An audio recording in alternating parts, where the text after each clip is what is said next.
Have you heard? People who don't actually clean up their rooms are actually geniuses. And I like to say that I'm one myself. There are some days where I cannot be bothered to take all of my pieces of clothing and put them on their racks. And even my desk is filled with like books that I want to read in the future, little notebooks for like vocabulary. There's notebooks for like future planning. There's notebooks for things I have to do that day. There's also rings that I take off because when I'm using a pencil, it kind of gets in the way sometimes. There's leftover coffee, my computer, and I also have my keyboard because I love the sound of actual keyboards. And then of course I have to have this anime mat on the bottom of my keyboard, which is in itself already very colorful, so it's kind of very distracting on the eye. But whether or not those people are geniuses or not, I think it's because when you're focused on one thing, you kind of don't really have the energy or the capacity to see anything else, and you're so focused on getting that one thing done. I don't know whether it's a good thing or not a good thing, because I know a lot of people say that you should make your bed in the mornings and such, but it's like a automatic like habit that you have already. Sometimes trying to like organize and clean up for some people, I think it also takes away from the cognitive function that you kind of allow yourself to deplete over throughout the day. That's why people recommend to do a lot of the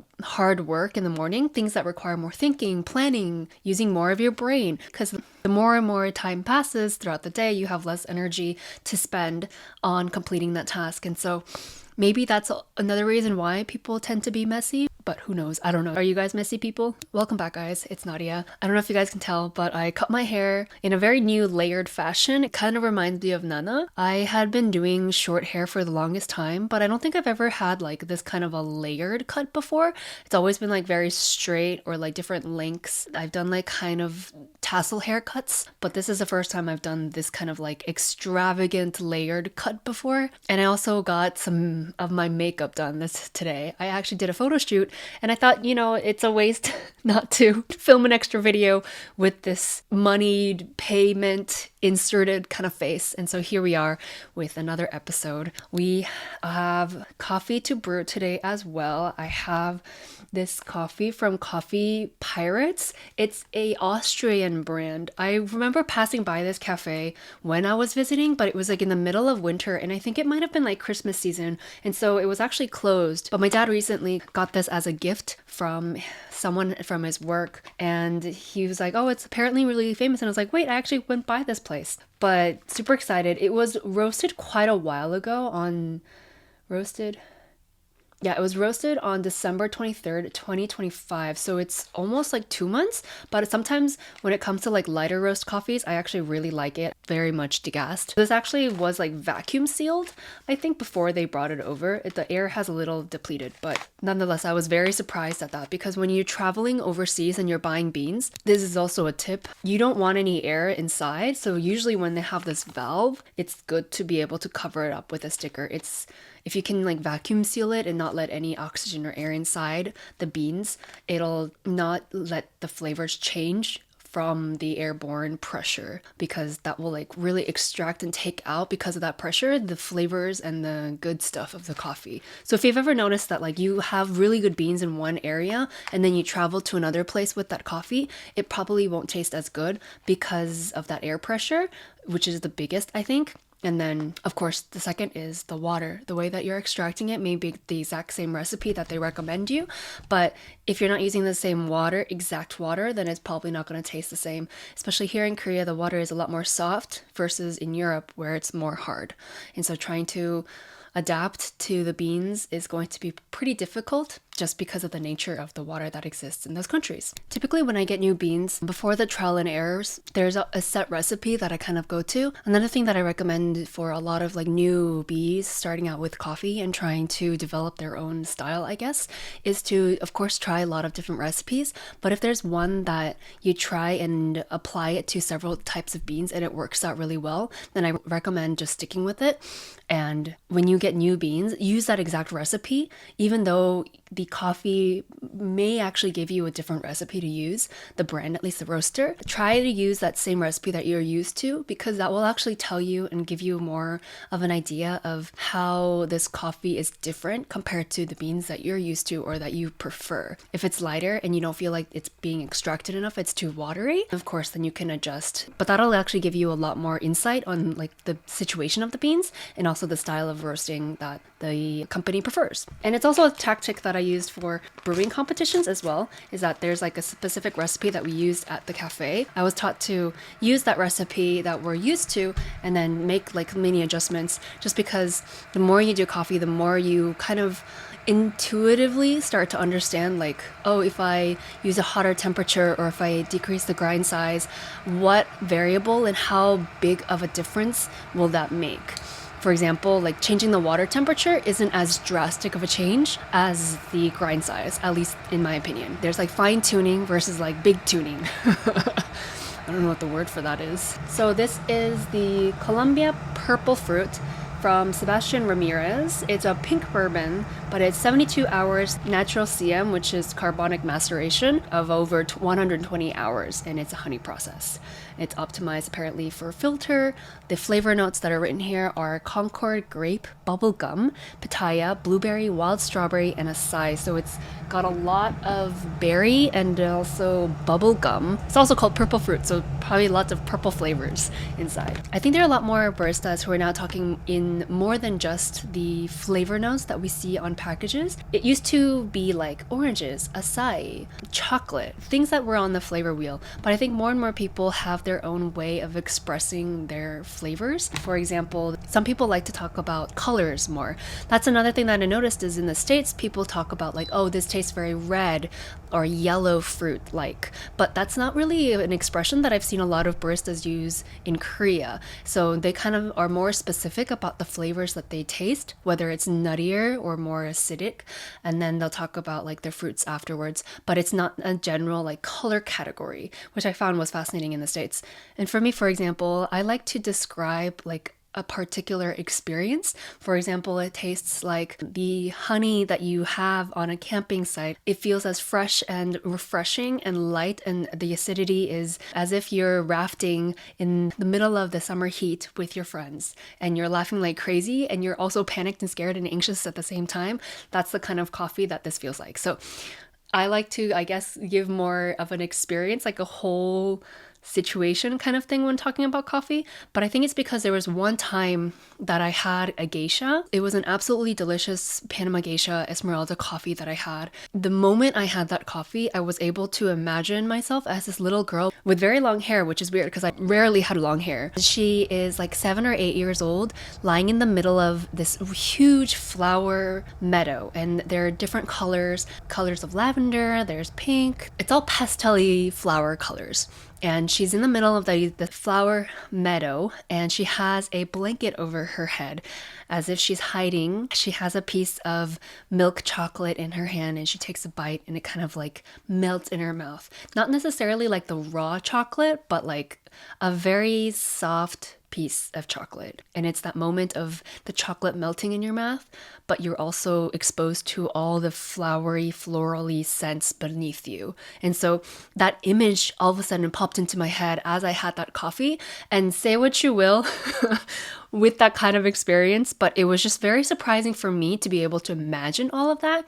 And obviously I am an extreme N to be able to imagine and think about these things. But I think for people who like to experience coffee and not just like, oh, it tastes like chocolate, having these different kinds of descriptors to talk about coffee gives various people, different kinds of groups, more exposure and understanding of the different flavors of coffee. And so I typically like to understand a person and their personality and kind of describe the coffee to them. If I know them very well, I'll describe like the processes of brewing or different kinds of machines to them in the industry that they actually are in, whether that has to do with like makeup or diet or even IT. I will be able to like make metaphors with coffee to connect anything in life, basically. So my default option is always 20 grams. I just think it's easy to calculate ratios with that, and it's a good amount where I'm able to do a little bit more of a higher extraction, because I typically like to brew my coffees on a little bit more strong side and then add water at the end,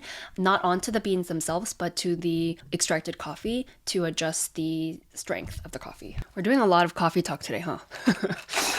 I think it's because I recently read that things that you feel like is obvious to you may not be obvious for other people. And I'm kind of in that situation where I'm thinking about like what are some things that are incredibly obvious to me that might not be for other people, and not necessarily in coffee and languages, but maybe in other skill sets as well. Recently, I was thinking about how I'm trying to train myself to actually read faster instead of reading line by line, word by word, trying to like capture it as a whole, like phrases or like sentences or lines in general, so that I can read a lot more quickly. Random tips like that. It smells good already.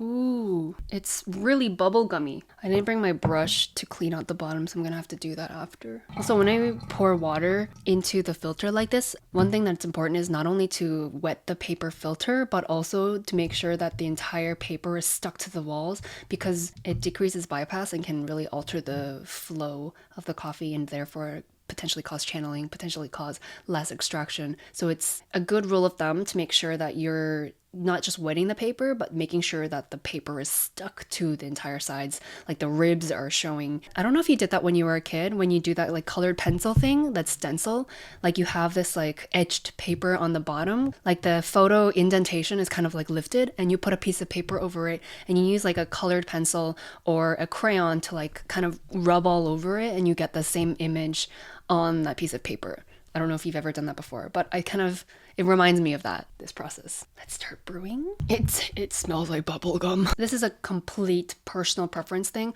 but when it comes to very interesting flavors, I think I still like to stick with fermentation flavors that provide not necessarily like the artificial flavors that we hear that shouldn't really be in coffee, quote unquote, but more so flavors that are more fruity rather than like additives that taste like really weird things that you normally would have never imagined. I actually went out to Seoul today, and so this is actually like my 3rd cup of coffee today. 4th cup. This is my 4th. I had like 2 cups at a cafe, 1 at the makeup salon. So this is my 4th cup.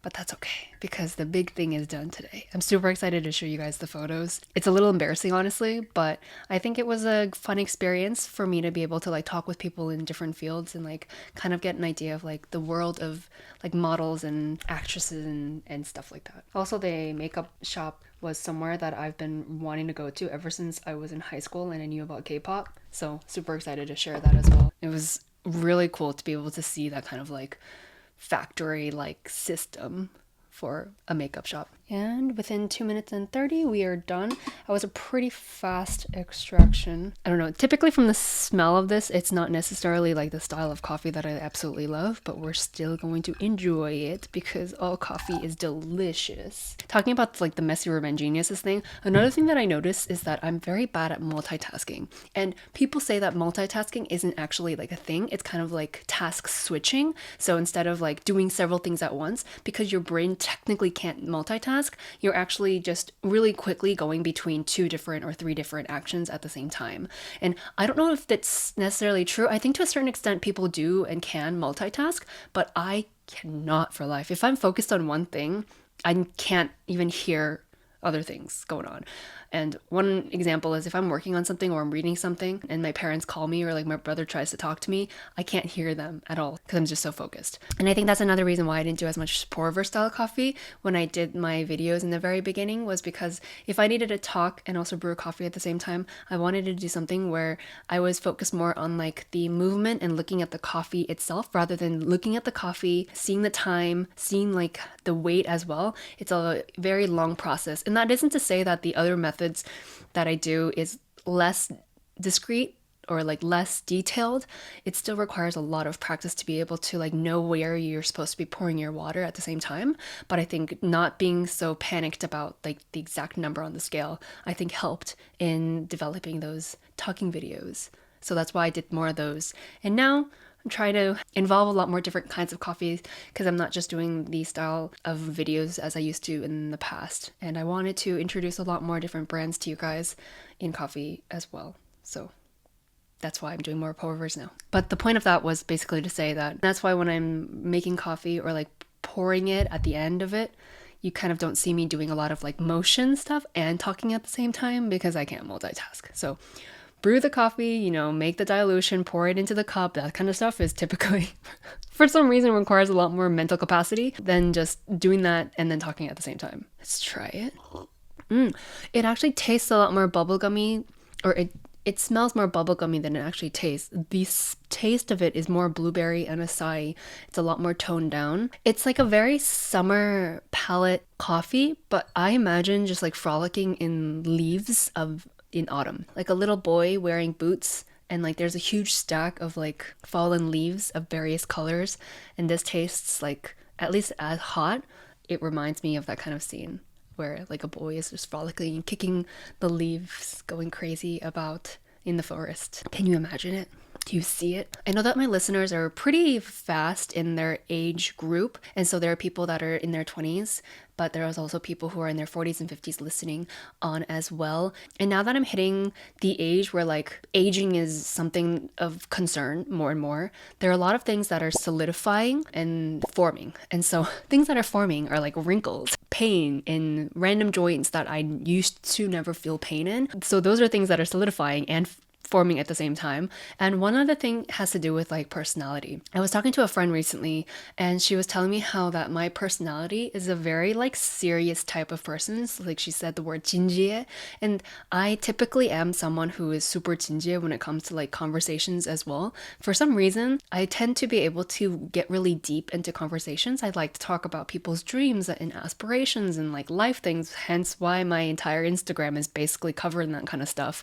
But at the same time, there's parts of me that wants to be more playful and fun and in the moment as well. But it's hard to incorporate that kind of humor and playfulness into the stuff that I create, and especially in conversations as well. I think it's a lot more easier than in conversations than when I'm sitting down in front of a camera and I'm trying to like talk my way through. But that's why I think I wanted to do this podcast video more, because I feel like there's a lot more personality that comes through than just like this solid 진지함 that I just talked about. And I was thinking about how like I do this stuff on the internet because I really like it and it's fun, but at the same time I feel like my personality, if I wasn't exposed to coffee, if I wasn't exposed to like the entertainment world and found so much interest in that, I feel like I should have just been like a very like education focused person, whether it was going through more education and just like writing and doing more work related stuff, like being very quiet. And the reason why is because my parents, my entire family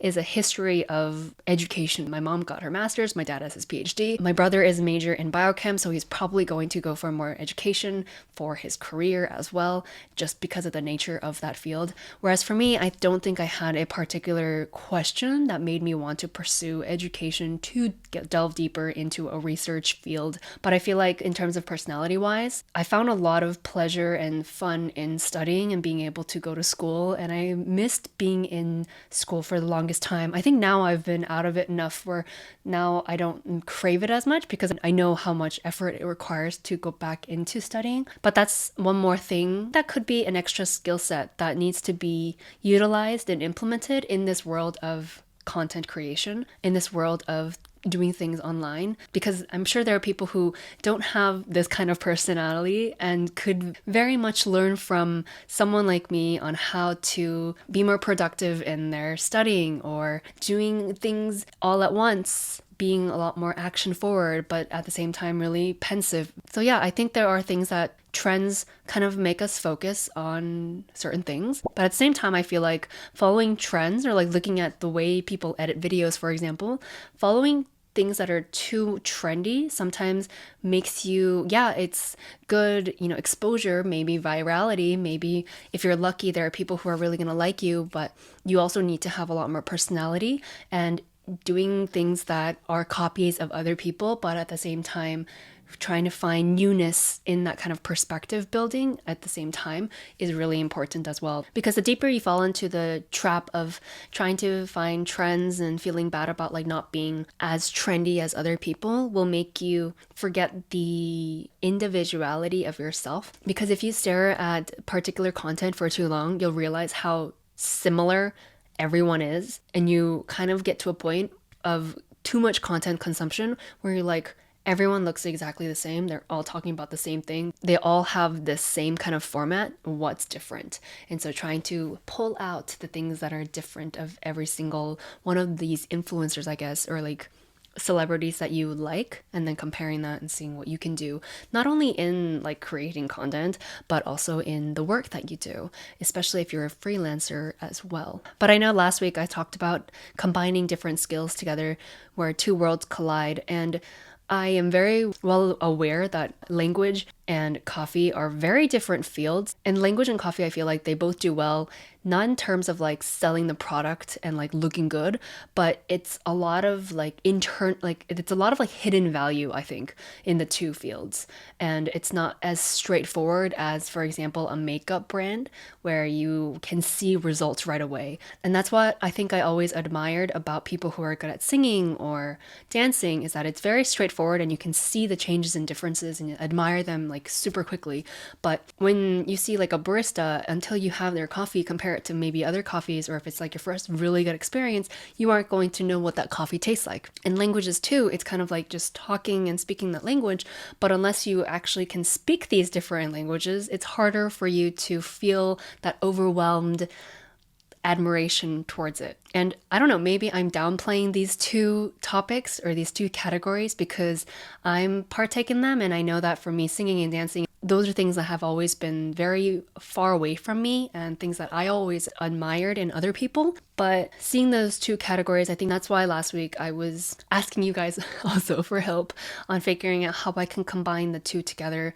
But along with that is this personality trait thing, right? So these are also skill sets that you have, is not necessarily skills because you never really honed them. They're just kind of part of who you are, whether you're a really funny person, whether you're like a serious person like I am, or whether you're a little bit more clumsy, or you're a little bit more straightforward in the way that you talk to people. All these different personality traits kind of shine through the more you get comfortable with, I guess, the camera, for example. And that's why people do so well. And so being able to see those characteristics and then apply them into whatever thing that you're doing is another set of skill. It's all about like connection and figuring out how you can elevate something to the next level. It's something that I'm working on as well, but someone who's really good at that is Morihito from Witch Watch, and yet another anime that I watched this week. It's like a super fun anime. If you haven't watched it, it's also on Netflix as well. It reminds me of Gintama in the sense that it brings in a lot of these references, but it's also super fun because each one of the characters are like very strong personality traits. Like you can just see their MBTIs just like shining through. The story itself is solid too. I think it's nice because they have like little arcs within, and then there's like the very big overarching arc as well. So there are several characters that all kind of live in the same house. And so the main protagonist, female protagonist, is Nico. And Nico and her Tengu, like bodyguard basically, Kanshi, they decide all of a sudden that they want to create a YouTube channel. And so they do all these like random things, but they're not really getting that many views and like likes and things like that. And so they're in this devastated mode. They don't know what to do. And Morihito basically looks at their channel and says, there's nothing that I can get from this channel. I have no idea what you guys are doing. And so he takes it upon himself to help out and become this producer. And he's able to use another one of their friends who developed this very weird game, use Keigo's game, and then Nico's like cute, bubbly personality.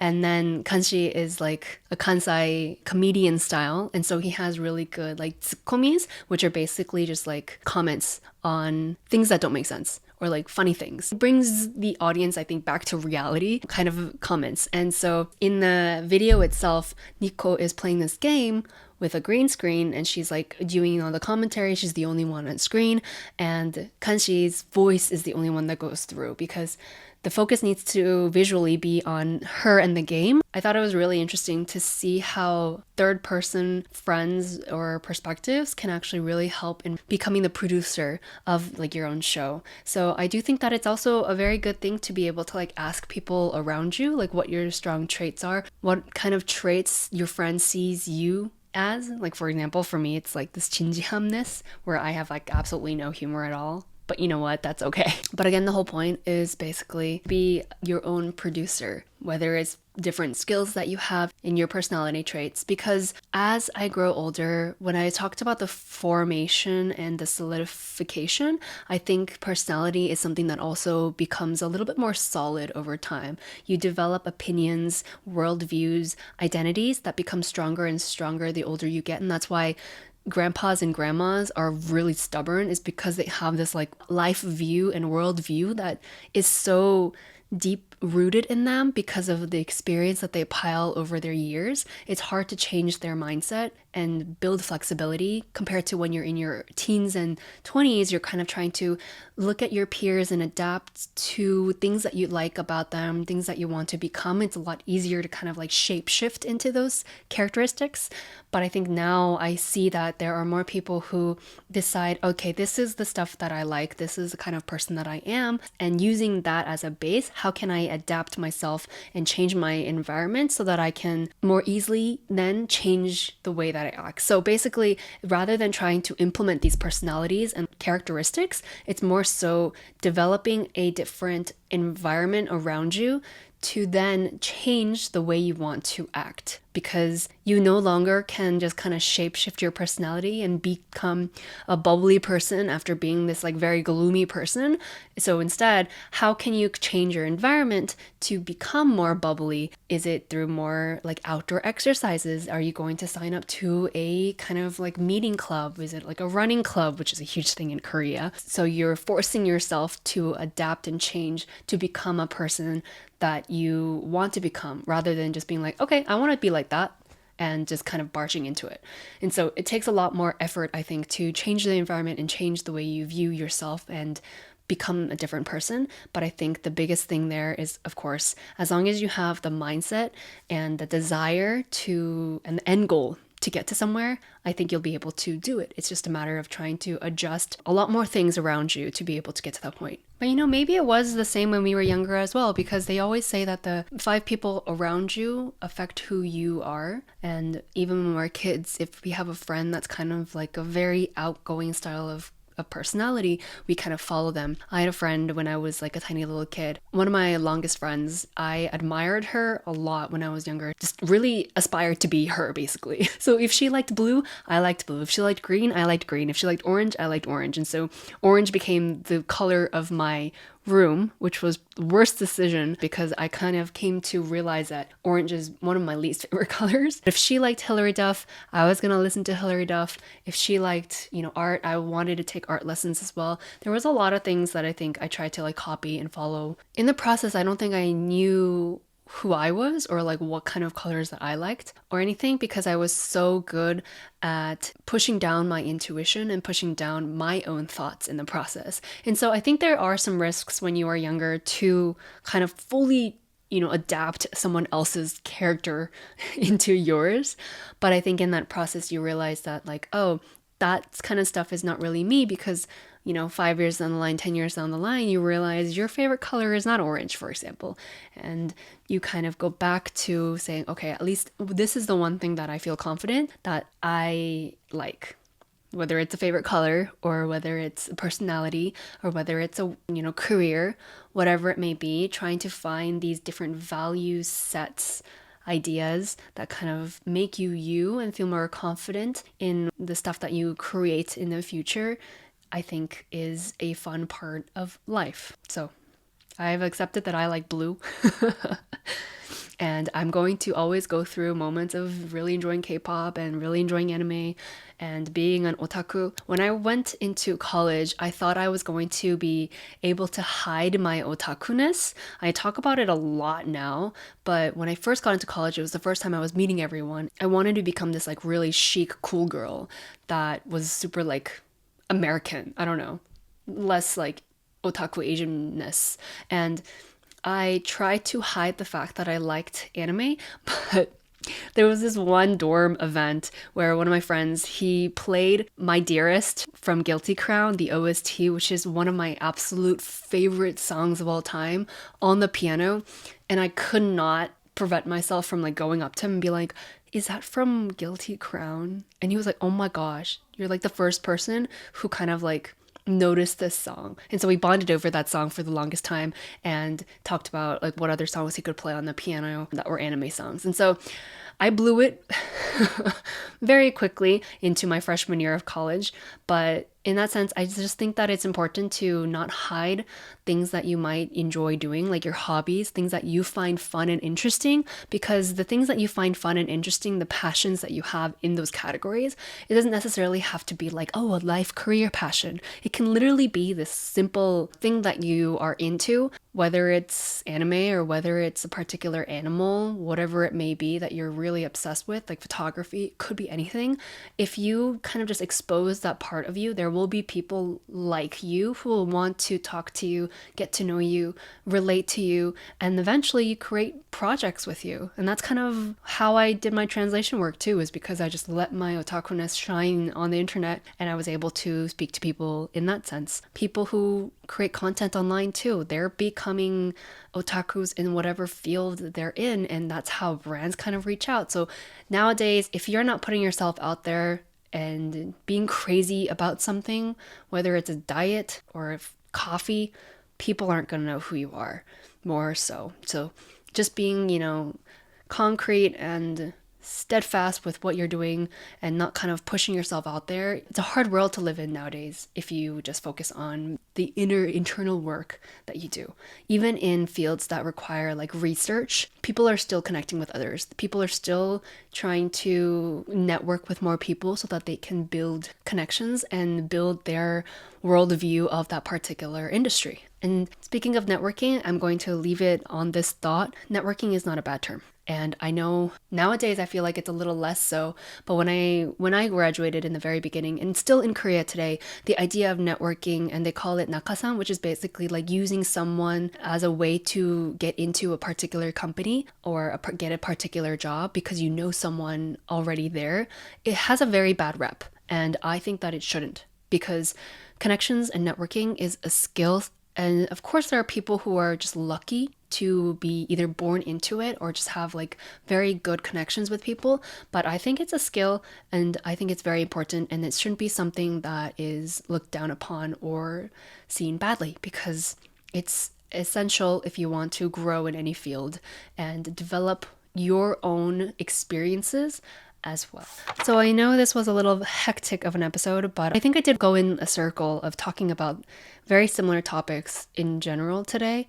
But I hope you guys enjoyed this babble today as well. I know I'm filming in a dark situation, so it was a little different than usual. But let me know if you guys also have any tips that you use to change your mental mindset, your personality in some sort of way that you are implementing into your life to become this person that you aspire to become. Or if you're struggling with things that you don't like about yourself, let me know. We can talk about it. I'd love to be able to give a little bit more advice to people who are also struggling with the same kind of questions so we can hash it out together. But as usual, remember to stay caffeinated, remember to stay hydrated, and thank you guys again so much for listening today, and I hope you have a lovely week.